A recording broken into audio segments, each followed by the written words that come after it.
good morning, or good afternoon, everyone, and welcome to Exploring by the Seat of Your Pants. My name is Joe Grabowski, and I will be your host for today. We're into June now. This is our first live event of June, and it is just a crazy week. This is always a crazy week for us in June. We've got World Ocean Week, so we have about 16 or 17 live events for World Ocean Week. We're teaming up with the Explorers Club. We have our Canadian Environment Week. This is the first time we've ever done this. We have 11 speakers who are going to be talking about things ranging from forest to air to freshwater, ocean. It's another jam-packed event this week. We also have our early career ocean professionals joining us. So Canadians who are just starting their careers, and they're sharing some of the awesome ocean exploration and research that they are doing. So I'm not kidding when I say it's a busy week. I think we have probably 25, maybe even 30 live events this week. So we hope you can join us lots. For example, if you visit exploringbytheseat.com/Ocean Week, you can find all of our Ocean Week events.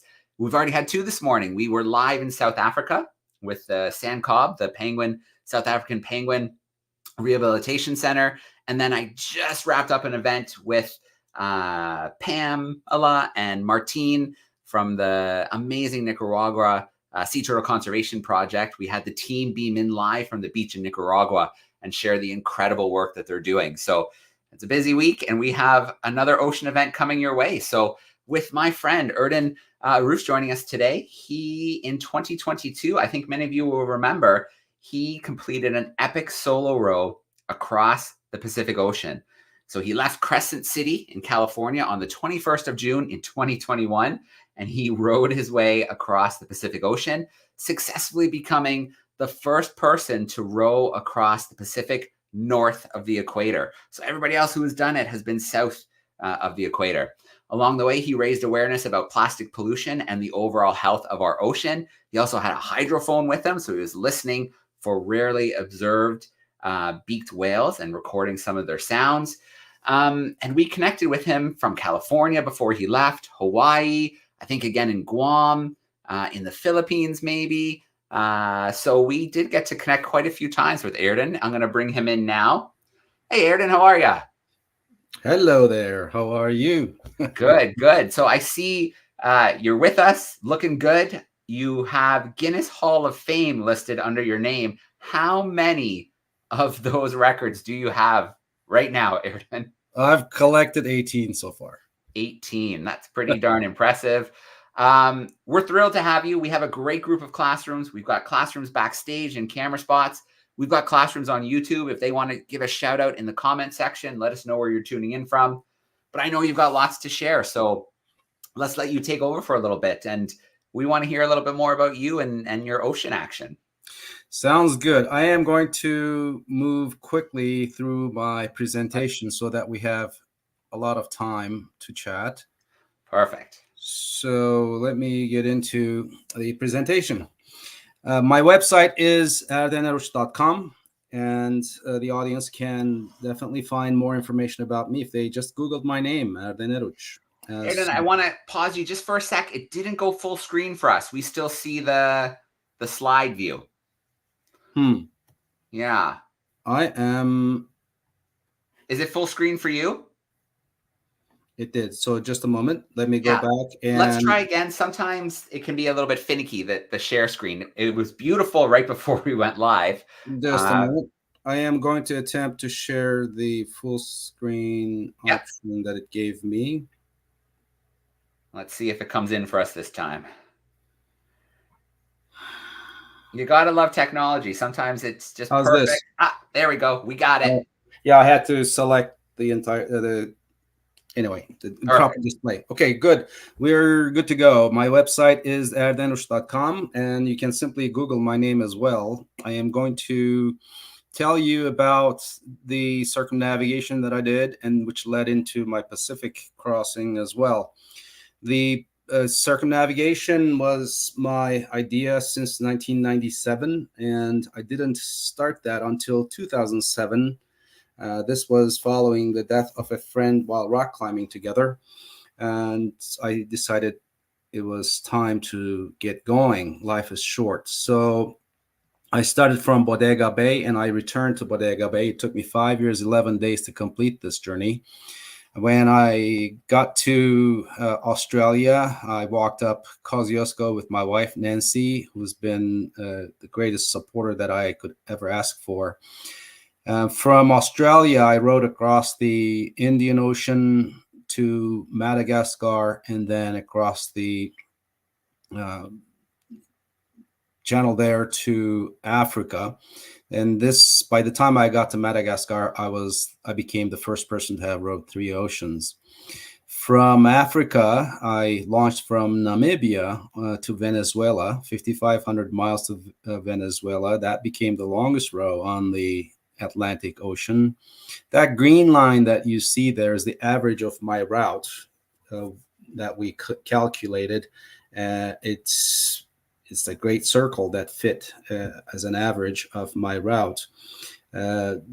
This was a proper circumnavigation that brought me back to my starting point on the left, that vertical yellow line that you see over here. That's Bodega Bay right there. So I used a rowboat that was 25 feet long. It had a cabin in the back, and it was designed for 2 people. I rode it by myself. Over land, I used a bicycle towing a trailer with my excess equipment. When I got to continents, if I didn't have a road, I sea kayaked along the shores until I got to paved roads. So it was always human powered. I had to walk north to south across Papua New Guinea in tropical conditions. On 2 occasions, I used a dugout canoe that the locals used so that I didn't have to swim across these deep river mouths. My father, who had taken me up my first mountain at age 11, came to climb Kilimanjaro with me at age 78. So that was a wonderful father-son moment for me.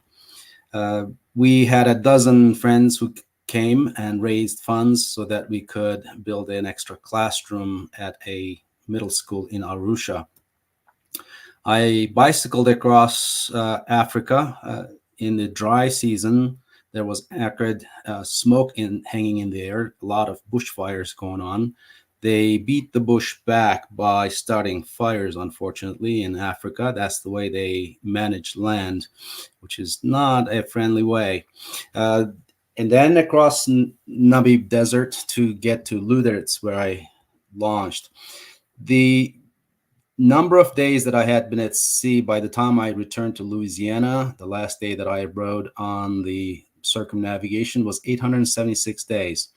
By then, I was leading the world in the number of days rowed, and the record was held by Peter Bird, who had 937 days, but he was lost at sea on that last day on the Pacific Ocean. So there was, I was approaching his record. On 21st of July, I returned to Bodega Bay to the cheer of friends. My wife was on a tandem bicycle chasing me, and I had relief in my face, and she had pride in her eyes when we were done. If you look at the world map and the route that I followed, it's a blue line that you see from start to finish. And if you flip the world map and then slide it over 180 degrees, you see the trace of antipodal points. Antipodes are diametrically opposite points on the surface of the Earth. Anywhere has its opposite reflection on the other side. So you see Australia represented in the middle of the Atlantic, and you see my starting point in southern Indian Ocean. So where these lines cross are where a pair of antipodes are accomplished. A definition of a circumnavigation is a journey that starts and ends at the same place, goes generally around the same direction around the world, and goes through at least one pair of antipodal points. I had a dozen, so that was a proper circumnavigation. This earned me a citation of merit from the Explorers Club in 2013. We received that during the annual dinner that they held, And this was as much an award to Nancy's commitment as it was to my efforts. I stood on the podium with James Cameron, who became the first person to descend solo into the Marianas Trench. To his right, on the very left end of the screen here, is Don Walsh, and he had been the first person, along with Jacques Picard, to descend to the Marianas Trench in the bathyscaphe Trieste. So these two men led the deep sea exploration world, and I was honored to be on the stage together with them. Late Senator John Glenn was there. He received a Lifetime Achievement Award. He was the first American to orbit. And I had such a big goal to myself that by the time I finished it, I had achieved 15 Guinness World Records and established historic firsts, became the first person to have rowed 3 oceans. And I visited the Guinness headquarters in London to meet with the editor, Craig Glanday, who gave me a few of these records in person. I display 8 of these on my wall at home. By now I have 18, so I need to start a second row perhaps. The time after my circumnavigation was a big pause. We had a big budget deficit. I didn't have enough sponsors. I had to regroup. I dedicated much of my time to sailing and sailing instruction, and then the pandemic hit, and the world just came to a halt, and we weren't sure what was next. I got tired of waiting, though. I used that time to read and learn and gain additional certifications. I made best of that time, but there was this desire to be back out there. So I said, I told you earlier that I started my circumnavigation after I lost a friend to a rock climbing accident. So I decided I wasn't going to wait for another tragedy to get started. So I had to make a conscious decision.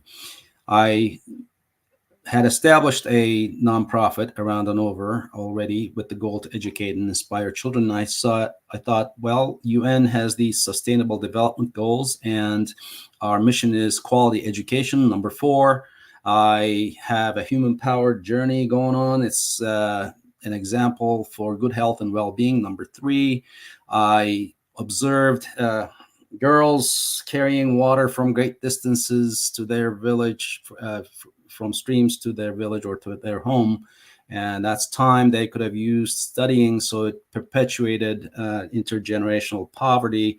Clean water and sanitation, number 6, was an item that I could talk about. You come down to the bottom, life below water, life on land. I just had these ideas that could be grouped under any one of these sustainable development goals. I said, yeah, I need to be more intentional about what I do. So I partnered with Ocean Recovery Alliance, based in Hong Kong, registered in California as well.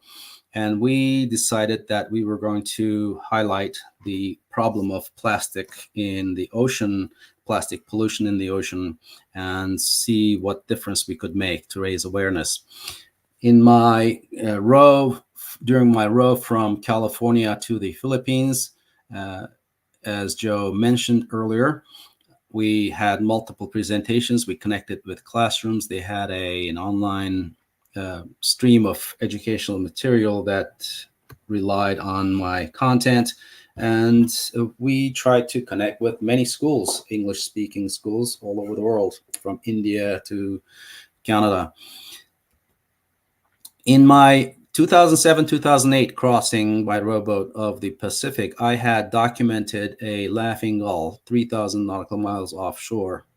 By chance, this guy came to near my boat, picked some bait fish from underneath my boat, and I was able to take a picture, and we documented this. It became a historic data point. but that was accidental. So this time I said, well, let's make it more intentional. I took a hydrophone with me in partnership with Dr. Jay Barlow. He's a retired NOAA scientist, and he has been researching beaked whales and surveying where they are and how many there are, types of beaked whales that exist out there.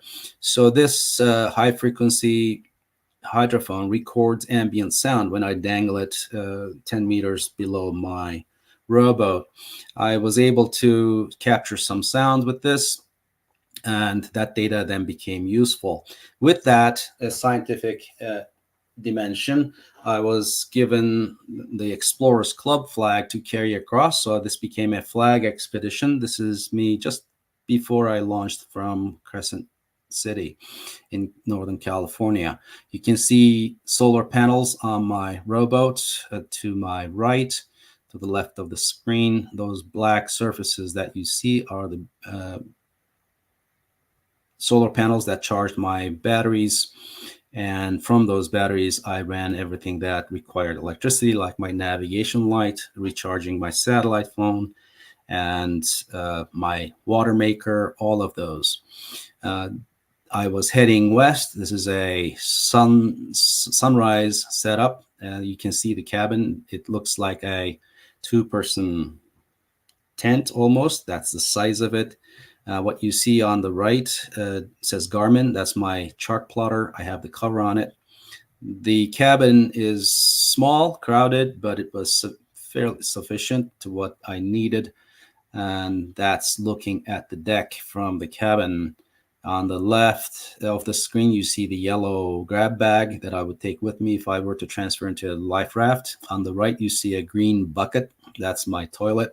That gets dumped into the sea, and so forth. It took me 80 days to get to Waikiki in Hawaii on the island of Oahu. I spent a month there trying to get a visa to China because I wanted to go mainland to mainland across the Pacific Ocean. But due to the pandemic, they had closed their visas. They weren't giving any visas. It was a problem.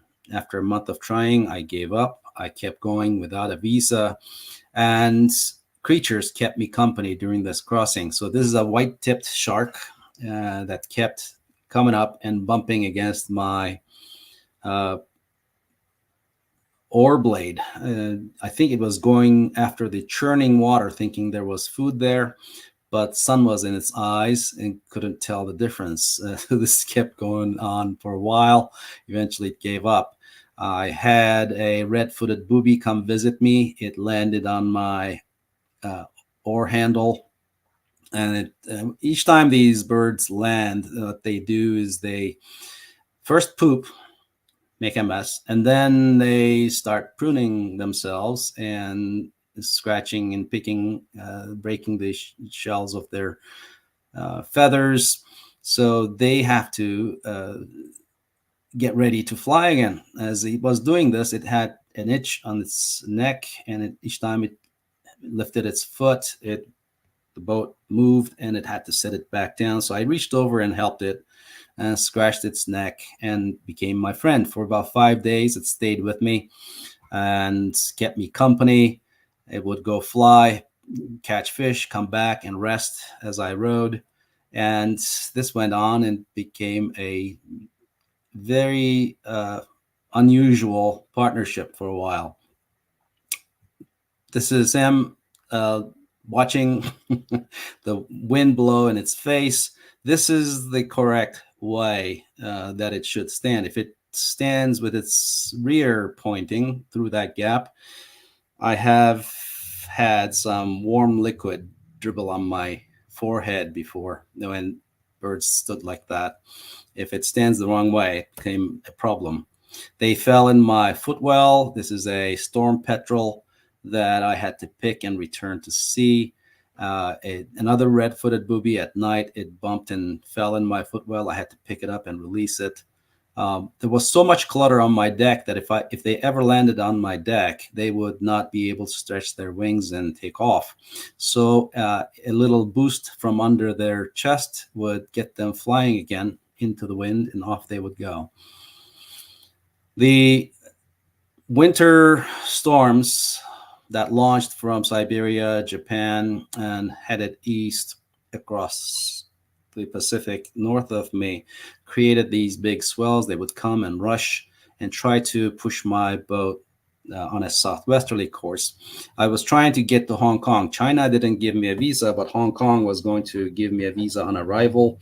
But then 15th of January of 2022, they also shut down. They had a nasty pandemic hit.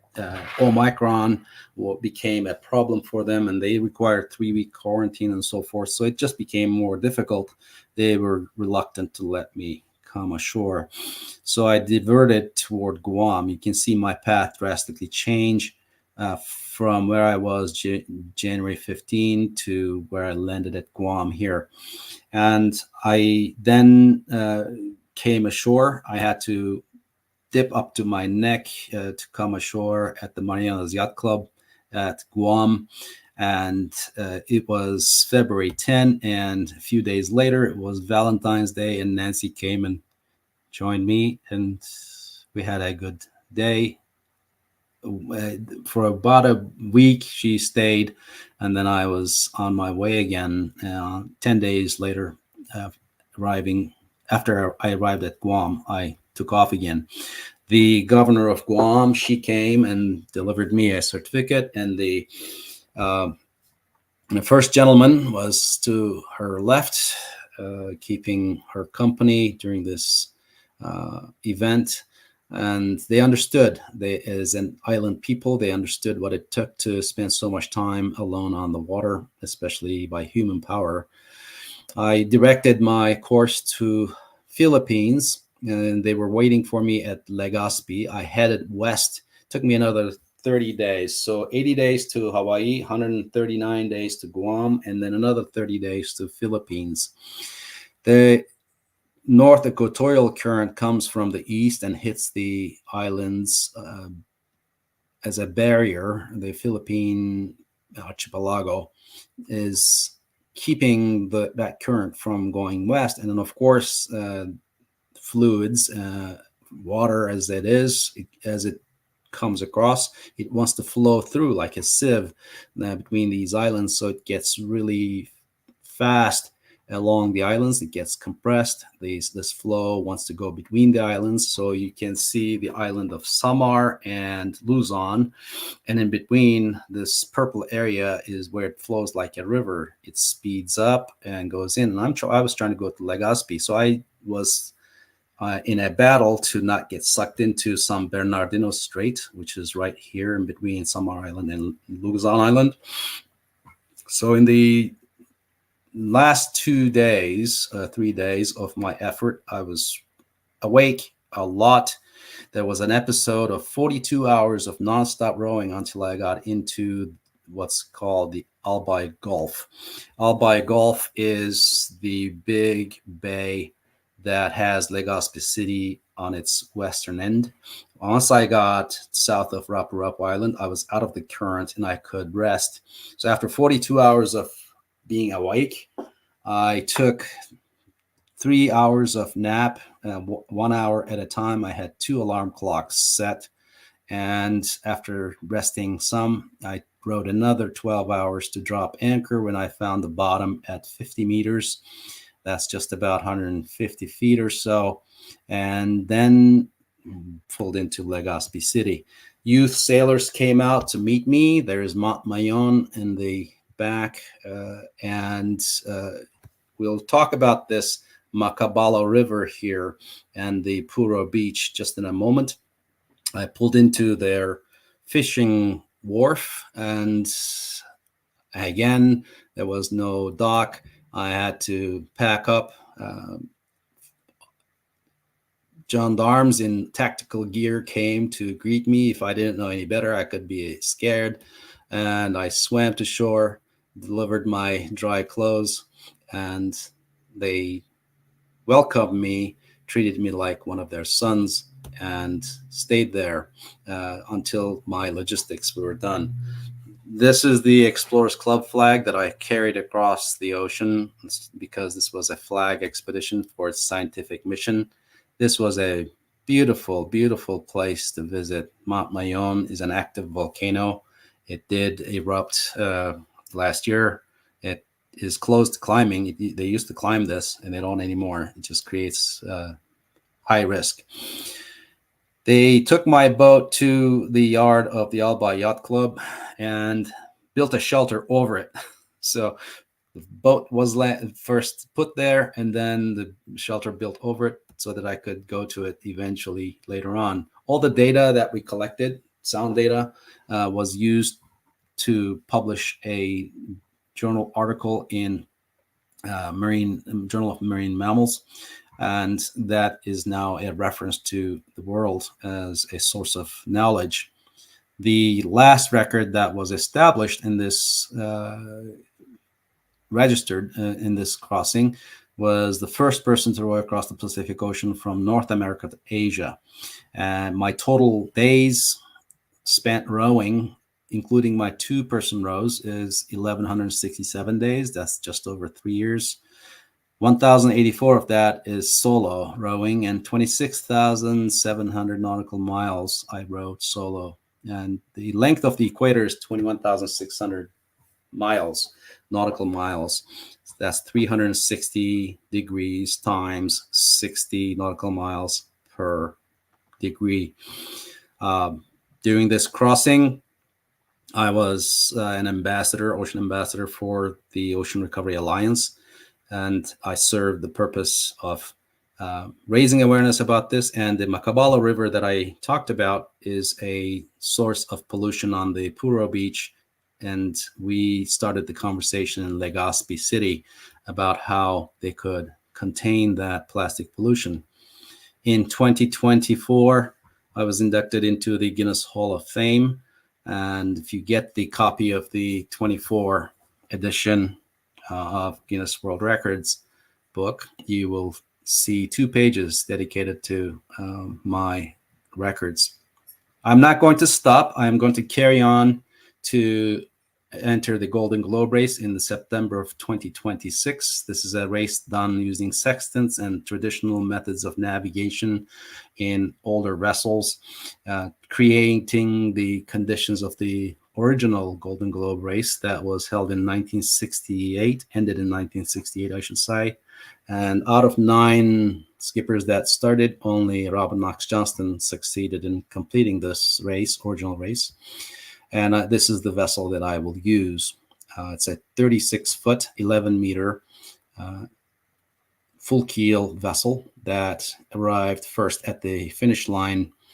Simon Kerwin was the skipper of this, and he is now mentoring me.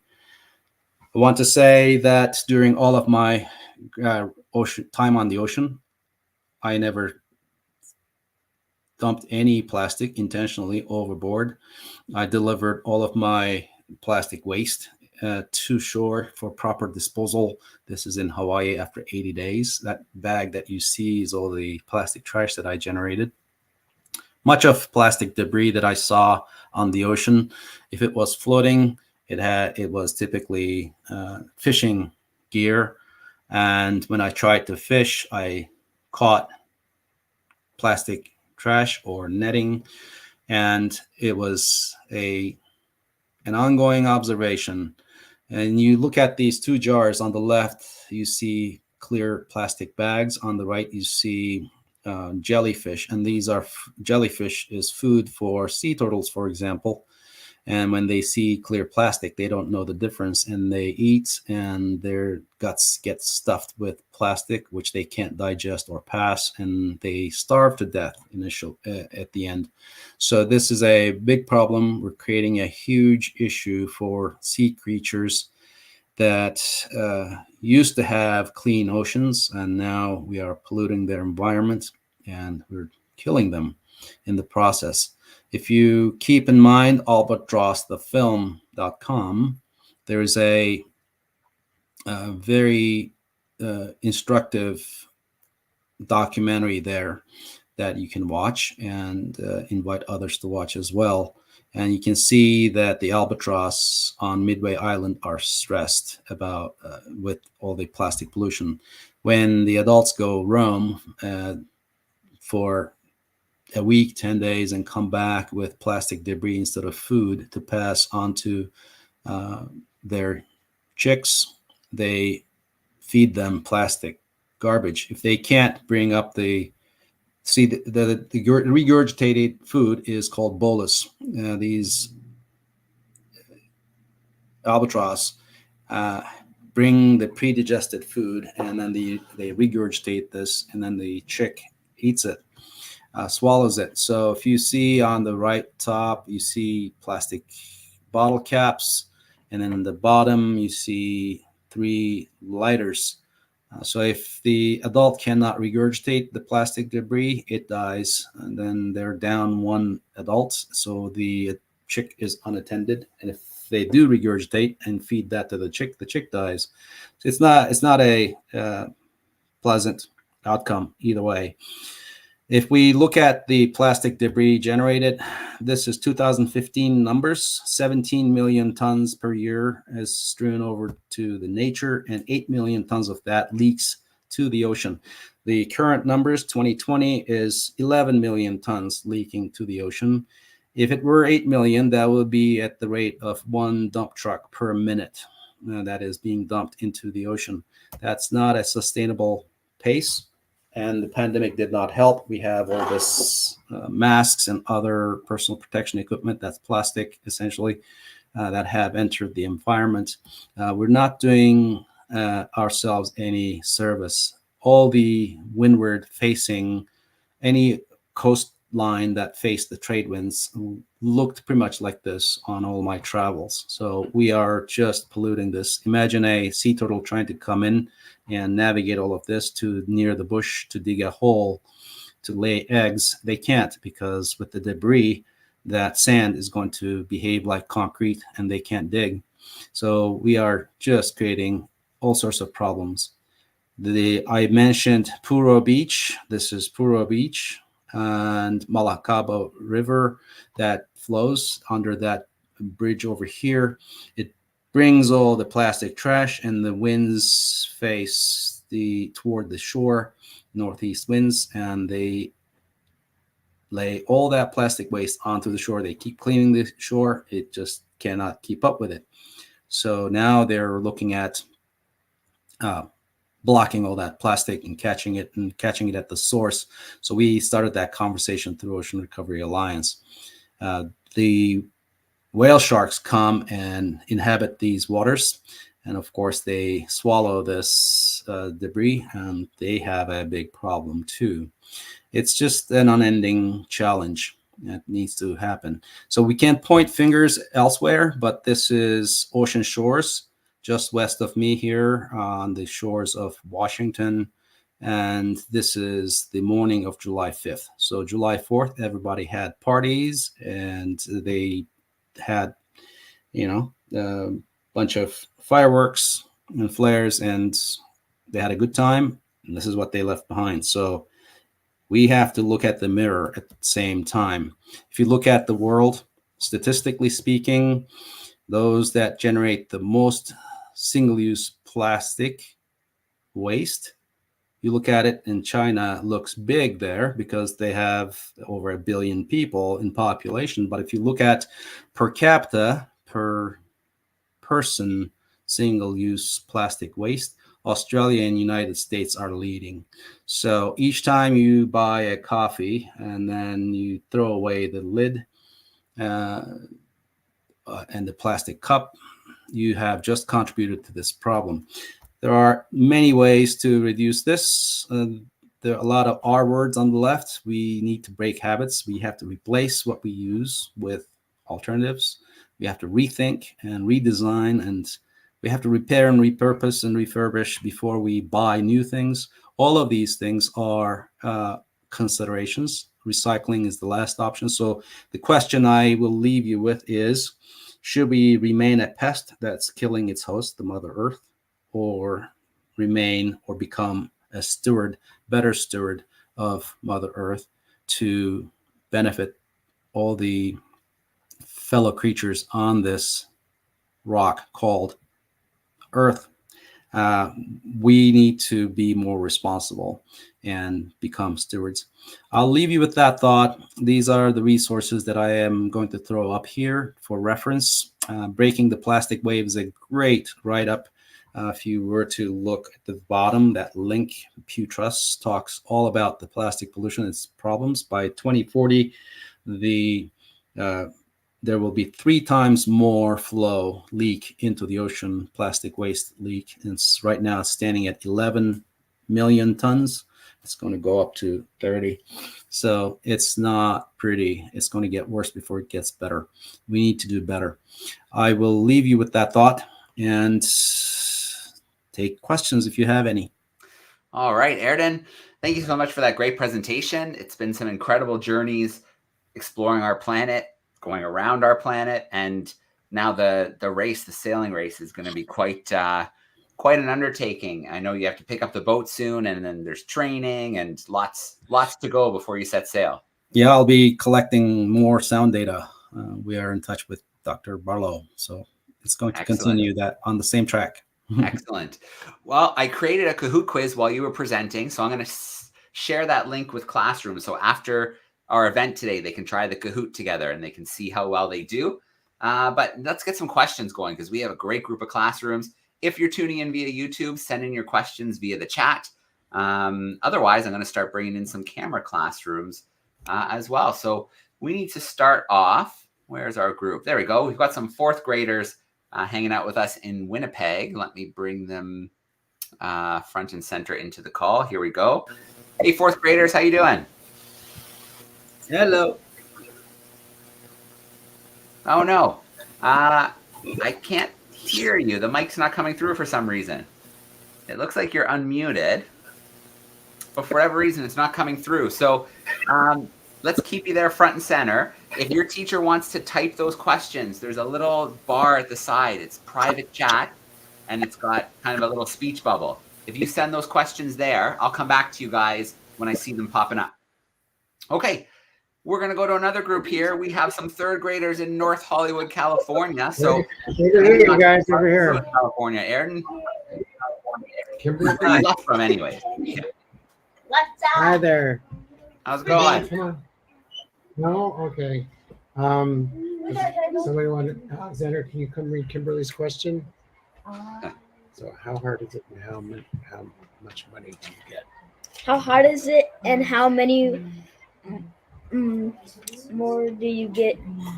So I think it was how difficult is rowing across the ocean and how do you get money? How do you get money?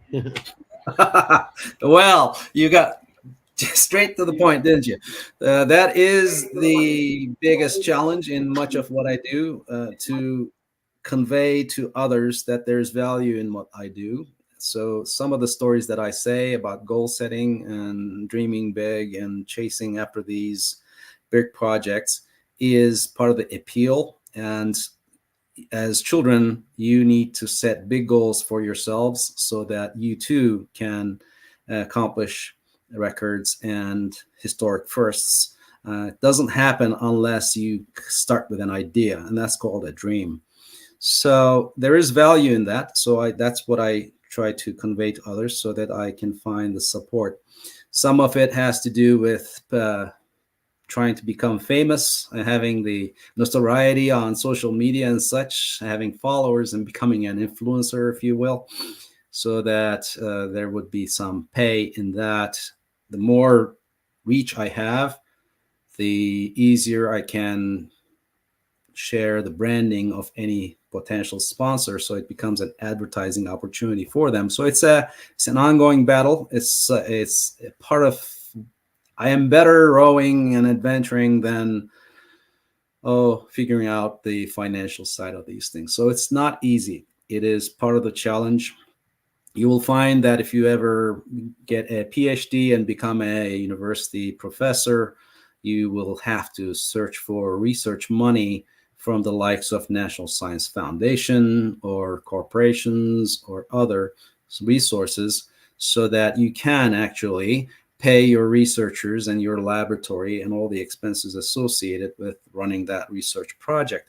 So it's everybody is facing this. Money sometimes is a barrier, but at the same time, it can be a great facilitator. So become good at all of these things. And if you're not good at it, look for those who are so that you can team up and get your projects done. I'll leave it at that. All right. We'll come back to the third graders. Winnipeg, our crew in Winnipeg. Let's put them back in there. There they are. A few questions here from them. When you were crossing the ocean, did you hit any storms? Yes, of course, storms come and go. Low pressure systems appear in the distance, and then they march across the ocean and sometimes engulf my rowboat as well. The key here is to design the routes so that I take advantage of what nature offers me. That includes the ocean currents, the trade winds, and the swells. All of those things are mechanical forces that act on my vectors, that act on my vessel, so that I can direct it in the direction that I want to go. And if I design it correctly, I should also take into account the storm seasons and storm tracks, and that allows me to make a decision on what time of the year to launch and from what location, so that I can kind of anticipate where I will be throughout the crossing. Long story short, I want to avoid hurricane seasons, typhoon seasons, and so that I can remain safe. And so if it gets bad, it doesn't get that bad, and I can deploy a para anchor in the water to remain safe so that the boat doesn't roll with the big waves, so forth. There are ways to deal with bigger seas, but I don't want to be in a hurricane. Of course. They would also like to know, were you tired at the end of the journey? Yes and no. Being on the water, facing that challenge and accomplishing what I set out to do, those are things that rejuvenate me and that pump me up. And I now have bigger ideas because it adds to my self-confidence. It's a self-fulfilling prophecy, right? If I am good at something, I want to do more of it and demonstrate my mastery. And I am physically tired, but mentally I am rejuvenated and encouraged to try for better and bigger things. All right. Thanks, Winnipeg. Good questions. Let's see. Dalewood Sevens, are you still back there? Or Dalewood Sevens? Joining us from, where are they joining us from? Hamilton. Oh, maybe they had to duck out. We have a virtual school hanging out with us. They have a couple questions. I have some in the chat, so let me bring them in here. All right. Joining us here from Canada. Yes, we keep alternating. This is our grade 6-7 class. Cassie wanted to know, how do you know what you can do when you have a difficult situation, especially when you're way out in the middle of the ocean by yourself? Okay. In the rowing boat? Well, a lot of it has to do with developing scenarios pre-departure and reading the accounts of others to see what kind of difficulties they faced and learning from those and trying to figure out how they dealt with it and how I could myself deal with it. And just to give you an example, if I have a problem on the vessel, some electronic part fails or mechanical part fails, what can I do? I can repair it, I can replace it, or I can do without it. So to repair it, I have to have the proper tools. To replace it, I have to have an entire part. And if I don't have, if I have no way of replacing it or repairing it, then I have to just survive without it. So redundancy becomes a concern and consideration prior to departure. All of these things take a bit of time to put together. So getting a good kit together is critical in this. And then I can deal with any surprise situation that may arise out there. Awesome. Great answer. And that's, you guys are happy with that answer, right? We're always talking about being prepared, over prepare, and to be ready to pivot when you need to. That's a great answer you gave us. Natalie wondered which part of your Pacific crossing was your favorite part and maybe why, I guess. Well, okay, I am going to say Guam. Okay. I Valentine's just Day. like your, yeah, I got to see Nancy again. that's marvelous. See, connections are so important. And we've been talking a lot about that this year, keeping the connections among people. And both of my classes have been saying kudos to Joe and the whole team you brought together, because we're learning so much and we're so enheartened knowing that there are scientists like you out there helping take care of our oceans and our creatures, because we really do need to start stewarding our planet. Like you said, Erden, we've got to stop doing the things that humans do. So kudos to you and your efforts. Thank you. Yeah, awesome. Well, thanks to your crew for all the great questions they've been giving us today. All right. I've got to go to YouTube because we have some questions there. Miss Coburn's crew would like to know how, when times get tough, because inevitably they do, what was your motivation to push through those tough times? Tough times happen. It's the nature of the beast, and it's not always, things don't always go according to plan, and disappointment is just around the corner sometimes. We raise our hopes and they get dashed. Ocean has a plan, never tells me. I am always surprised by what happens. But I try to see, there's this motto going around in project management. You come across that: control the controllables.